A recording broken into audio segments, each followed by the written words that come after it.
When it comes to cars, we really are spoiled for choice, and yet both my neighbor and yours will still buy whatever everyone else is buying. Okay, sure, some popular cars are popular for a reason, but that leaves a lot of great alternatives overlooked. Hey guys, Stype here with a list of the greatest cars that rarely anyone buys. Let's go.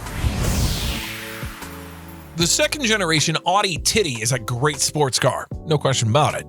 It's built with the precision of a watchmaker. It looks good thanks to the Bauhaus design, and in the top spec, it can blow past some supercars too. But what about the low end? The front-wheel drive only, 160 horses, 1.8 model? First of all, front-wheel drive in a sports car is a wrong wheel drive. And second of all, a 1.8 is slower than the diesel version. Clearly, anyone buying such TT just wants a stylish coupe that won't cost too much.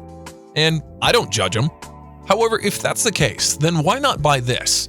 The Peugeot RCZ. Look at this. It's even cheaper, and it looks a lot more interesting, especially with that Zagano-style double-bubble roof. Not that the rest of it is anything less than a showstopper either. So if you want to buy a cheap head-turner, the RCZ is a clear winner. Allegedly, it also drives better, but that's less important. Okay, I've avoided the elephant in the room for long enough, so let's talk about it.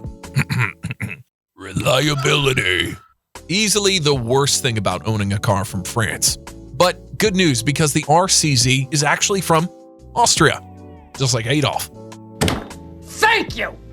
Anyway, this Frenchie is built in the Magna Steyr factory, along with the Mercedes SLS, G-Wagon, and Aston Rapide. This means it is built by the same skilled workers, with the same quality control. Honestly, it's good. So why didn't anyone buy the Peugeot? Because too many people care about the badge. Oh well, it's their loss. Moving on with the sports saloons, which are generally a German specialty. They've got the M3, the M5, M8, a whole lot of AMG Mercs, the Audi 3, 4, 5, 6, 7, and 8. All very fast and very well known. But remember that time when Jaguar pissed all over them to show the dominance? I'm talking about the 2019 XE SE Project 8, a car that didn't care much about its rivals, and instead went after the 911 GT3. I'm not making this up. That was their benchmark. Think of a Porsche GT3, but with 4 doors, 4 seats, and you're there. Now, the normal procedure of making a fast 4-door is to give it some fatter tires, a turbocharged engine, and an angrier face. But to chase after the Porsche, you need to do a lot more than just that. And so, the Project 8 is 75% different from the car that it's based on. The track is wider, the engine bay was re-engineered to fit a monstrous 600 horsepower 5-liter supercharged V8, and the all-new body panels are made of carbon and aluminum. And I do mean new. Check this out. See how the rear arch bulge is seeping into the back door? And now look what BMW did. Seriously? All these changes, all the extra effort, it costs around $190,000, which is probably the reason why they managed to sell less than 250 cars out of the planned 300. But hey, they did make one very special car in the process. A 4-door GT3 of sorts, which, as you might imagine, is faster than any other 4-door around the track. Speaking of expensive cars, Paganis. Well, actually, these things are more art than something that you drive, and in that category, rarely anything comes close. But one car did, and it's called the De Tomaso P72. Now, here's something important that you need to know about art. It's not always pretty. The regular old Huayra with its ugly gaping mouth is a perfect example, and the new Utopia isn't what I'd call good-looking either. But the De Tomaso, my oh my. The P72 takes a clear inspiration from the 1960s, which was the period of automotive history that produced many of the most beautiful cars ever made. Look at all the curves. It's so bosomy that it could probably make millions on OnlyFans. I also adore it for prioritizing looks over performance. There's no crazy wings or movable aero parts that break up the lines, just purity, elegance, and gorgeous details. The same continues under the skin too. There's no need to make the engine bay pretty, but they did it anyway.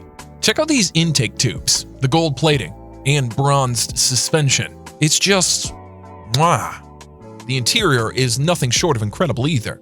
No screens or ambient lights, just the most gorgeous carved metals that you've ever seen, contrasted by the simple shapes wrapped in leather. Even the door handles are a thing of beauty. Compared to Utopia, it looks miles better, inside and out. But everyone still talks about Pagani. You can see me spec up my brand new Pagani Utopia that will hit me here in rough. Have you seen this? Anyway, the Grand Tourers, a blend of luxury, power, and style. However, as amazing as they all have one big drawback. Grand Tourers are, by nature, kind of show-offy. A Bentley, for example, is borderline kitsch with all of its chrome details. Mercedes went so far as to put Swarovski crystals in their headlights, and the Aston Martin just screams, "Look at me, I'm a secret agent." Sure, buddy, whatever you say. So what if you don't want the attention? Well, then the Polestar P1 is for you. Although it can be regarded as, quote, nothing but a two-door Volvo, I challenge you to find me a prettier car than this. I challenge you. Yeah, okay, that's on me, but still. And guess how much horsepower this Volvo has? It's 600. You still want to call it nothing but a two-door Volvo? Granted, in order to keep Greta happy, the power is now coming from a 4-cylinder hybrid instead of some fire-breathing V12 or V8. But how's that for not causing a scene?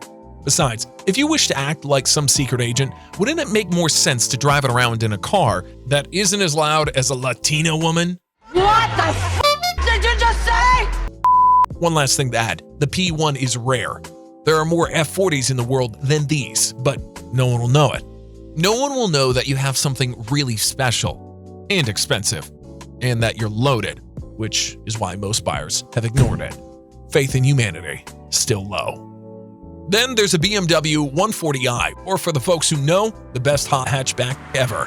Sadly, most other people these days care only about the numbers, which is why the headlines are full of A45 Mercs and Audi RS3s.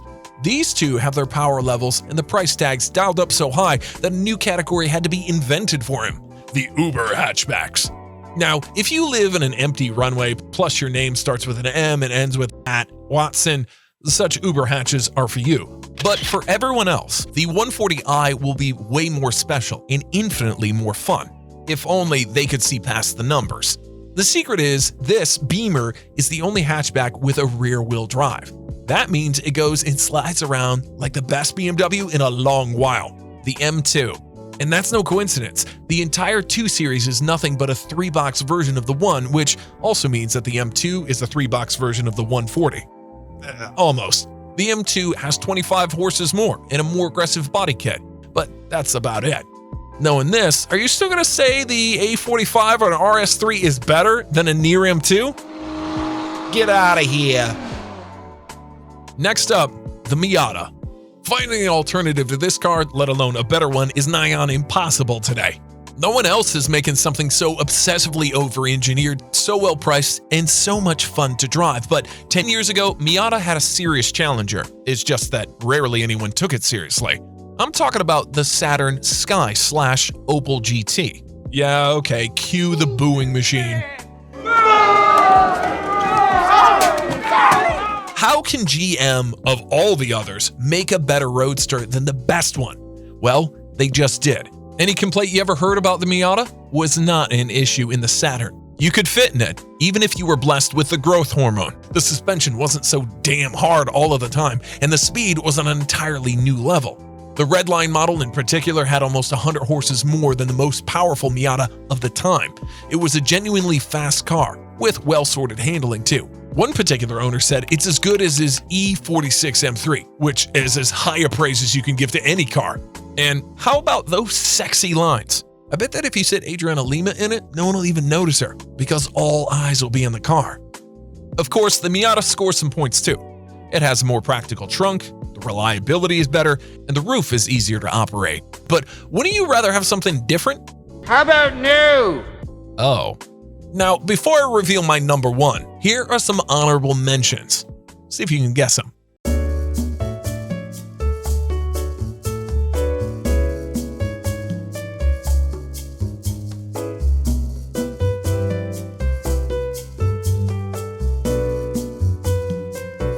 And finally, let's talk about the 4th gen Toyota Supra.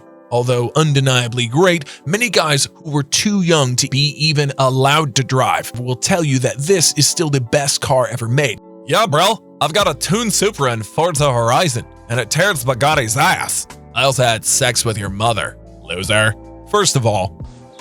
And second of all, the only reason why the Supra got so famous, well, other than being featured in a ridiculous movie franchise, is the tuning potential of its 2JZ engine. Cheer. There are many examples with over 1,000 horses, some of which are still with stock internals.